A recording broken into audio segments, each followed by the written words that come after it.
हमने टॉपिक लिया है reaching the age of adolescence. तो एक्चुअली क्लास 8 साइंस सीबीएसई का टॉपिक है। एडोलसेंस क्या है? एक ऐसा पीरियड कि जिसमें बॉडी अंडरगो करती है एंड रिप्रोडक्टिव जो ऑर्गन है उनकी मैच्योरिटी हो जाती है। तो इसकी वजह से क्या होता है कि जो भी जो चाइल्ड है, जो चाइल्ड ग्रो करता है एडल्टहुड की तरफ, यानी चाइल्ड कहाँ जाता है? तो चाइल्ड ग्रोज इनटू एडल्ट। तो जब ये जो चाइल्ड से एडल्ट बनने की जो भी पीरियड है उसको ही क्या कहते हैं? Adolescence.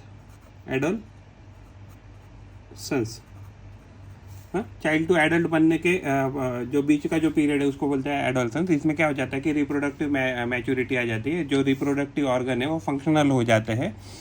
The time span in which the child develops into adult, the child develops into adult, इसको ही एडोलसेंस ऐसे कहते हैं। Begins at around the age of 11।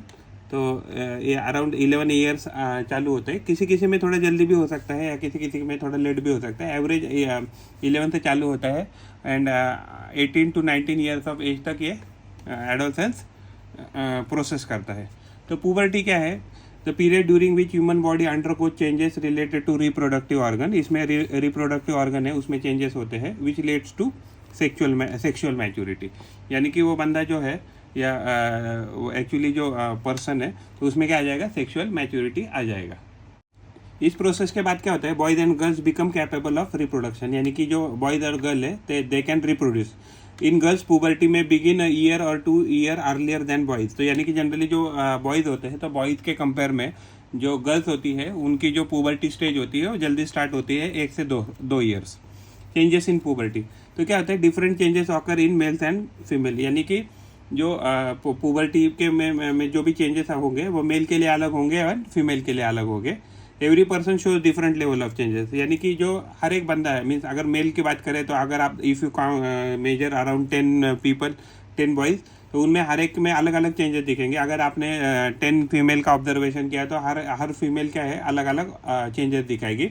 Increase in height होता है, बॉडी शेप चेंज होता है, इंक्रीज इन वॉइस चेंज होता है, चेंज इन वॉइस होता है and development of sex organ, यानी कि सेक्स ऑर्गन जो है वो मैच्योर होते हैं या डेवलप होते हैं। और मेजरली क्या होता है कि changes in mental, intellectual and emotional maturity होती है तो पुबर्टी के केस में। तो ये जो चेंजेस है तो ये किस किस में चेंजेस लाते हैं? हाइट में, बॉडी शेप में, वॉइस में, सेक्स ऑर्गन की मैच्योरिटी या डेवलपमेंट में, mental, intellectual and emotional maturity puberty लाती है। सेकेंडरी सेक्सुअल कैरेक्टरिस्टिक्स क्या है कि जो जनरली हम देख सकते हैं या ऑब्जर्व कर सकते हैं उसको कहते हैं सेकेंडरी सेक्सुअल कैरेक्टरिस्टिक्स। ये एक्सटर्नल होती है, ये विजिबल होती है, help to distinguish between the two sexes, यानी कि जैसे फॉर एग्जांपल जो लड़के होते हैं तो लड़कों में क्या होता है कि एक्चुअली उनको बियर्ड रहती है, मुस्टैच होती है, तो हम इजीली कह सकते हैं कि ये बॉय है या मेल है। तो help to distinguish two sexes not directly involve in production. तो ये क्या है कि इसमें से पता लग जाएगा कि ये मेल, इसमें डिस्टिंग्विश करना बाय विजिबल ओनली कि ये मेल है या फीमेल है, तो इसको ही कहते हैं सेकेंडरी सेक्सुअल कैरेक्टरिस्टिक्स। अगर हम सेकेंडरी सेक्सुअल कैरेक्टरिस्टिक्स बॉयज़ की बात करें तो उनमें क्या हो जाता है कि फेस पे हेयर आते हैं, यानी कि दाढ़ी एंड मूंछ आ जाती है। बॉडी हेयर, यानी कि अंडर आर्म में बाल आ जाते हैं। एब्डोमेन जो है उस एरिया में भी बाल आने चालू हो जाते हैं। चेस्ट रीजन में भी बाल आने जाते हैं। प्यूबिक, यानी कि जो प्राइवेट पार्ट रहता है तो प्राइवेट पार्ट के अराउंड भी क्या होते हैं? हेयर आने चालू हो जाते हैं, उसको प्यूबिक एरिया कहते हैं। चेस्ट एंड शोल्डर वाइडर, जो मेल होते हैं, बॉयज़ होते हैं तो उनमें क्या होते हैं? चेस्ट और शोल्डर क्या होती है तो चौड़ी हो जाती है, उनकी साइज एग्जैक्टली थोड़ी सी बड़ी दिखने लगती है।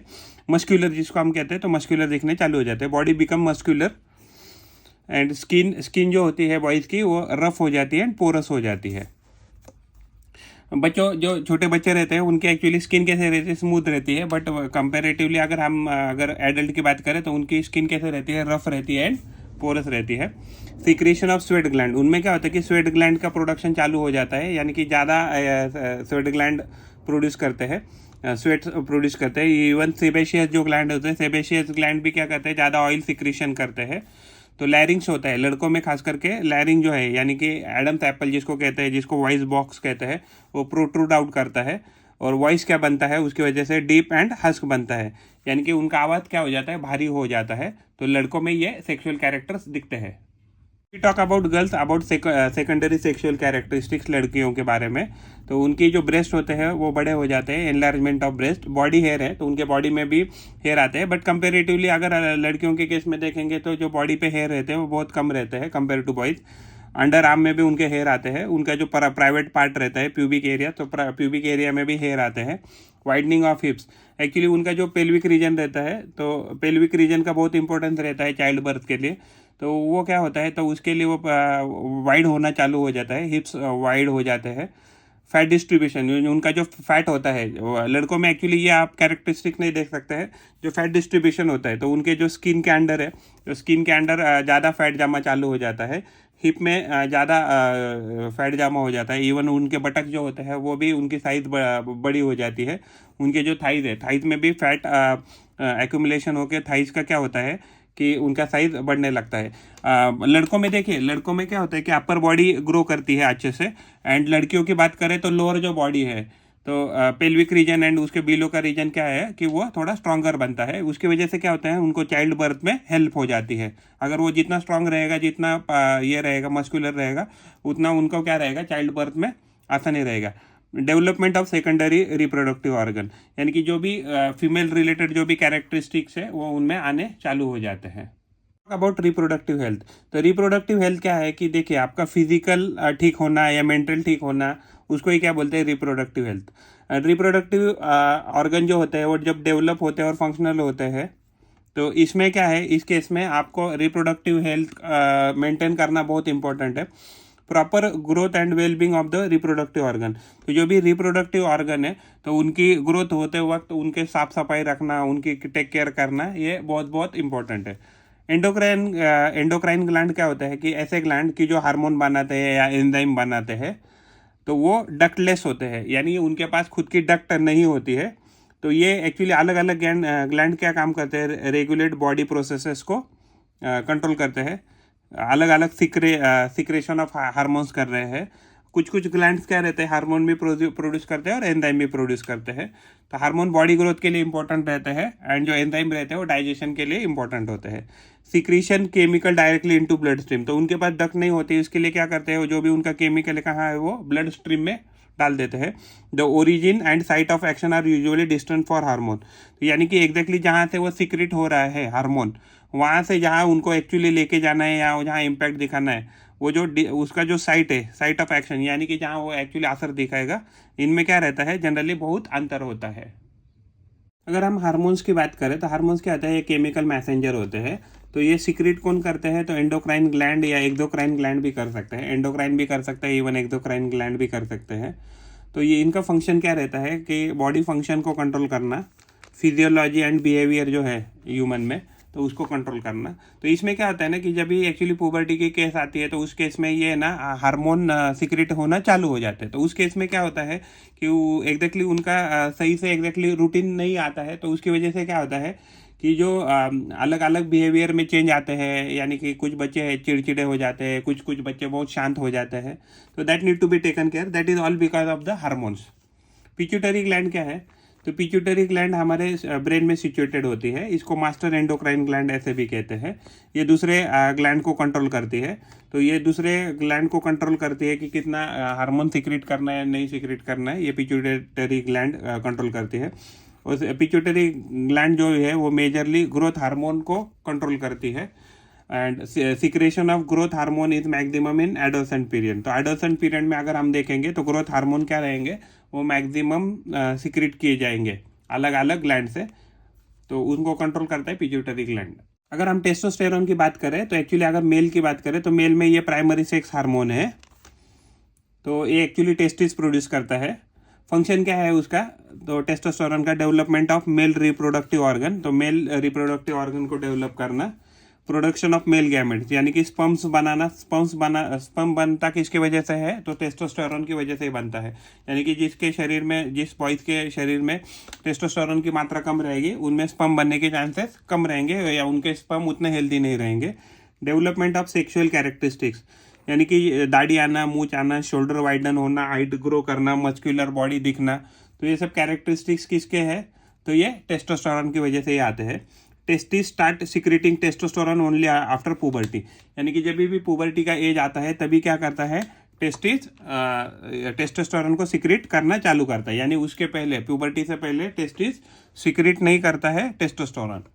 ईस्ट्रोजन क्या है, oestrogen actually female primary female sex hormone है, यानी कि जो भी उसका फंक्शन है डेवलपमेंट ऑफ रिप्रोडक्टिव ऑर्गन, यानी कि जो भी फीमेल में रिप्रोडक्टिव ऑर्गन है उनका डेवलपमेंट करना, और उसमें खास करके फीमेल में जो गैमेट है तो ओवा जो रिलेटेड जो भी डेवलपमेंट है या उसका जो भी कुछ प्रोसेस है तो उसको कंट्रोल करना। डेवलप सेकेंडरी सेक्सुअल कैरेक्टरिस्टिक्स, तो लड़कियों में सेकेंडरी सेक्सुअल कैरेक्टरिस्टिक्स कौन कंट्रोल करता है, तो ईस्ट्रोजन करता है, और वो मेंस्ट्रुअल साइकिल को भी ईस्ट्रोजन जो है वो मेंटेन करता है, कंट्रोल करता है। Ovary secrete this hormone after puberty, यानी कि लड़कियों में भी एक्चुअली जो ओवरीज होती है तो ओवरीज ईस्ट्रोजन क्या होता है, पुबर्टी आने के बाद ही सिक्रेट करना चालू करती है। थायराइड जो ग्लैंड होते हैं वो बटरफ्लाई शेप के होते हैं, वो थ्रोट रीजन में अवेलेबल होते हैं। तो ये थायराइड जो ग्लैंड है वो थायरोक्सिन को रिलीज करते हैं। थायरोसिन का मेजर फंक्शन रहता है, थायरोसिन का मेजर फंक्शन है maintain balance of all metabolic activities, यानी कि जो भी शरीर में मेटाबॉलिक एक्टिविटी उसको कंट्रोल करने का काम थायराइड ग्लैंड करते हैं। इवन जो ग्रोथ है तो ग्रोथ को भी कंट्रोल करने का, या हाइट वगैरह में जो भी है, हाइट हो गया, मस्कुलर बॉडी हो गया, तो उसको भी कंट्रोल थायराइड ग्लैंड ही करते हैं। अगर उसमें अगर डिफिशियंसी आ गई तो क्या हो जाता है कि थायराइड जो है, थायराइड ग्लैंड सूज जाता है, उसमें स्वेलिंग आता है, और उसको कौन सा डिजीज कॉज करता है, तो गॉइटर डिजीज कॉज करता है थायराइड ग्लैंड का डिफिशियंसी। तो थायराइड एक्चुअली ग्लैंड सही से अच्छे से काम करने के लिए आपको आयोडीन की ज़रूरत पड़ती है, तो you should have a diet which is having sufficient amount of iodine.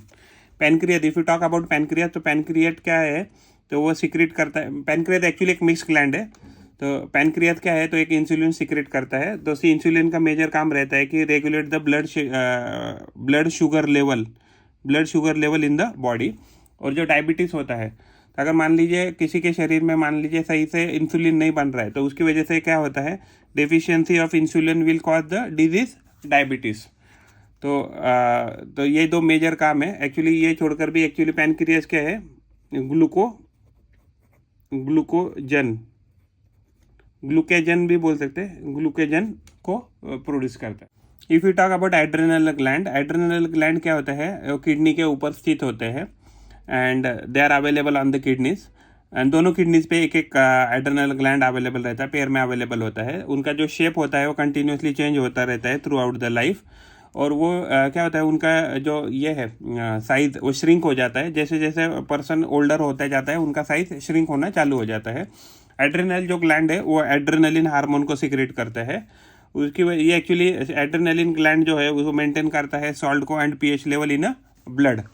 Adrenaline जो ग्लैंड है उसको फाइट और फ्लाइट हार्मोन भी कहा जाता है।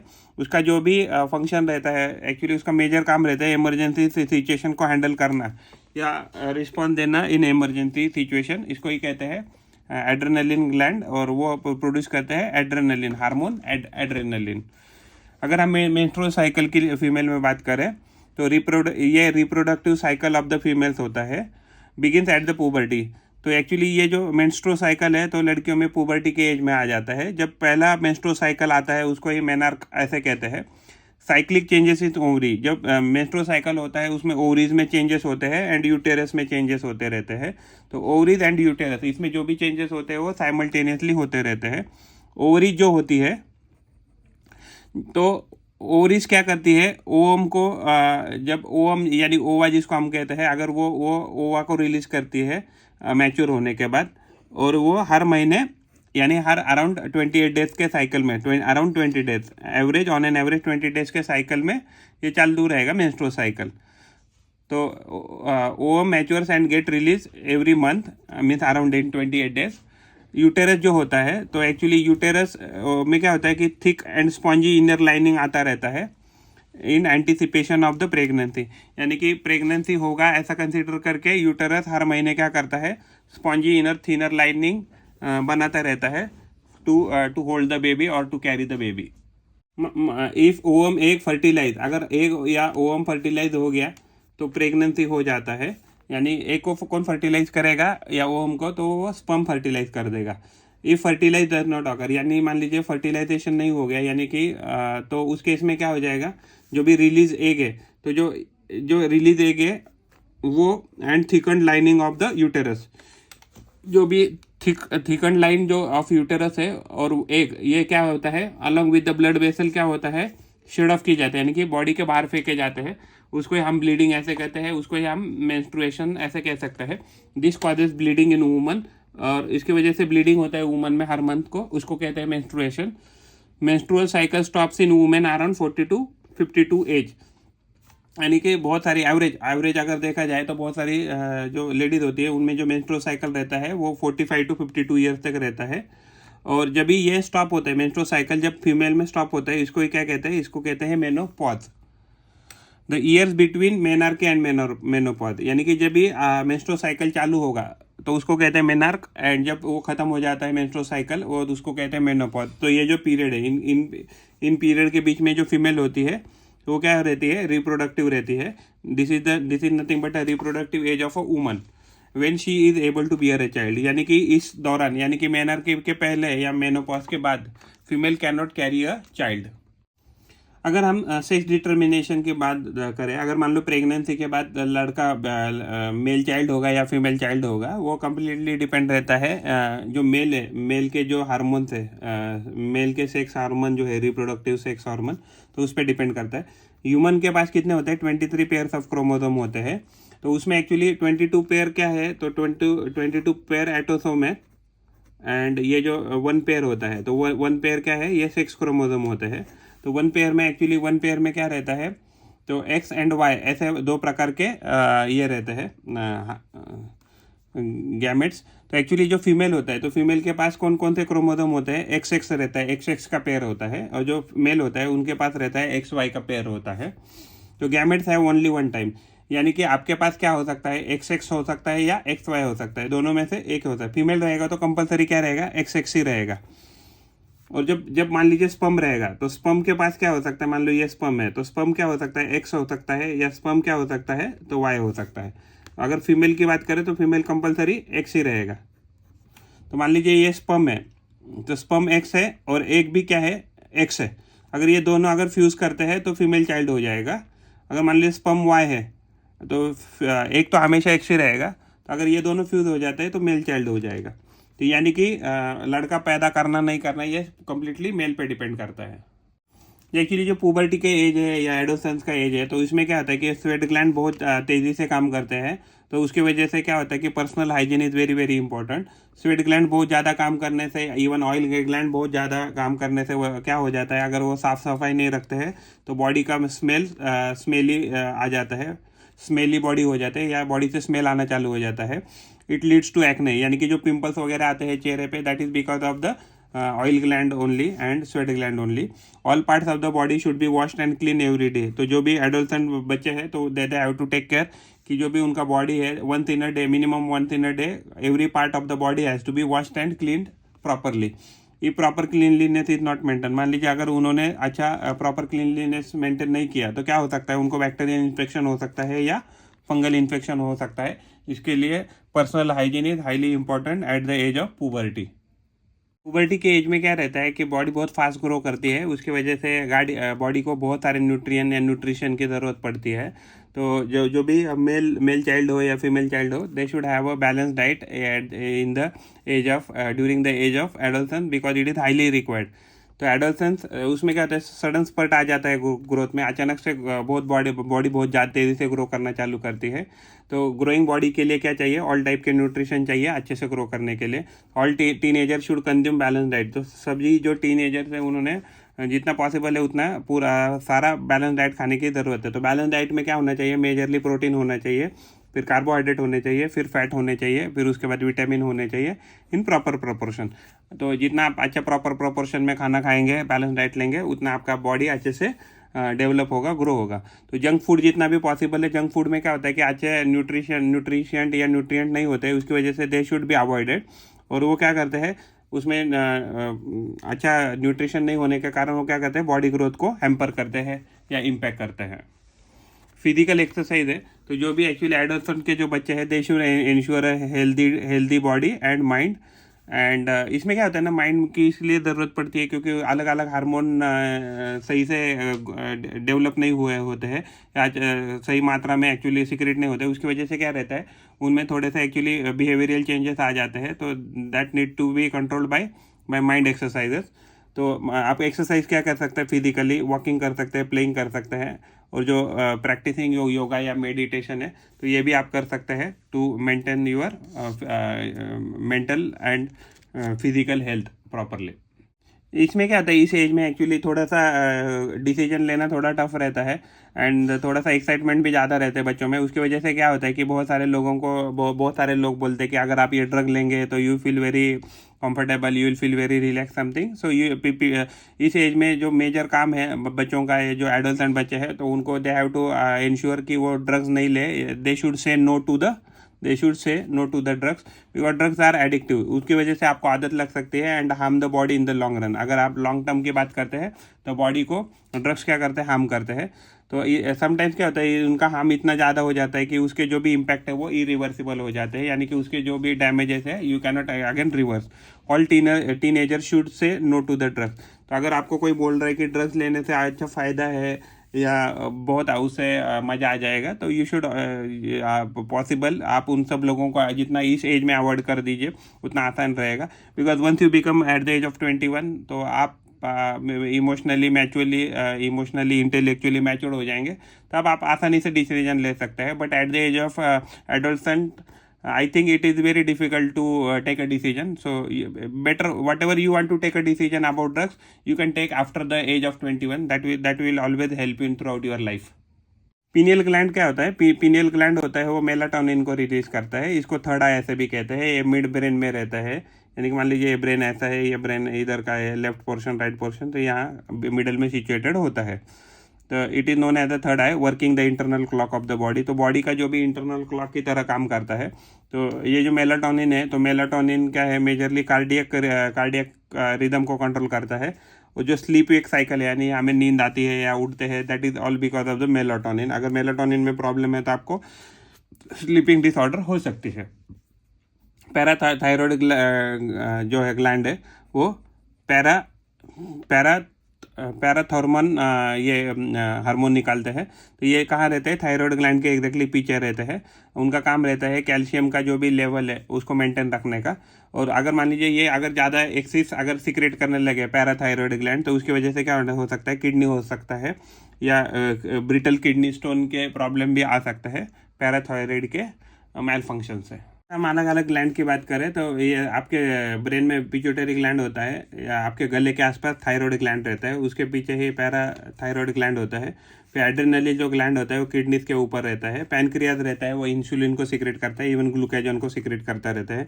वो जो ओवरीज रहता है, तो ओवरीज एक्चुअली ईस्ट्रोजन को प्रोड्यूस करता है। उसके नीचे एक टेस्टिस है, तो टेस्टिस किसको रिप्रोड्यूस सिक्रेट करता है, तो टेस्टिस जो है वो टेस्टोस्टेरोन को सिक्रेट करता है। तो एक्चुअली यहाँ भी आपके पास एक थाइमस ग्लैंड है नीचे। तो जो ग्लैंड्स होते हैं, तो पिट्यूटरी ग्लैंड जो होता है वो बहुत सारे ग्रोथ हार्मोन को रिलीज करता है।